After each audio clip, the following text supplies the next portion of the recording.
Bonjour, nous parlons de Louis XIV, mais avant de commencer, si vous aimez ce genre de contenu, n'hésitez pas à vous abonner, à liker et à partager pour nous soutenir.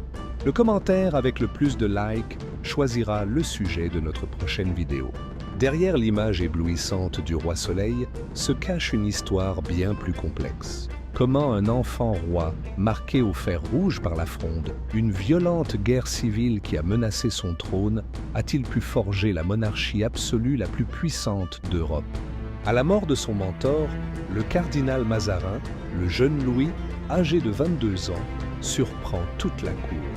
Il ne nomme pas de nouveau Premier ministre et déclare avec une autorité sans précédent « Désormais, je serai mon propre Premier ministre ». C'est la naissance de la fameuse, bien que probablement apocryphe, phrase « L'État, c'est moi ». Pour asseoir son pouvoir, il domestique la noblesse en la retenant dans une prison dorée, Versailles. Ce qui n'était qu'un modeste pavillon de chasse devient le centre du monde, un théâtre éblouissant de puissance et d'étiquette. Sous son règne, les arts fleurissent comme jamais. Molière, Lully, Lebrun, la France devient le phare culturel de l'Europe. Mais cette gloire a un coût exorbitant. Les guerres incessantes, comme la longue guerre de succession d'Espagne, vident les caisses de l'État. Le peuple souffre de la famine et des impôts écrasants. En 1685, la révocation de l'édit de Nantes force des centaines de milliers de protestants à l'exil, privant le royaume de forces vives. Le soleil peut aussi être un astre cruel.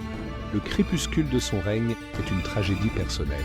En quelques années à peine, la mort fauche son fils, ses petits-fils et l'épouse de son héritier. Le vieux roi se retrouve seul, hanté par les fantômes de sa famille, avec pour seul successeur un arrière-petit-fils de 5 ans. Après un règne de 72 ans, le plus long de l'histoire de France, Louis XIV s'éteint. Il laisse une France agrandie et culturellement dominante, mais un pays épuisé, au bord de la banqueroute. Un héritage paradoxal de grandeur et de misère qui, sans le savoir, a semé les graines de la Révolution un peu plus d'un demi-siècle plus tard.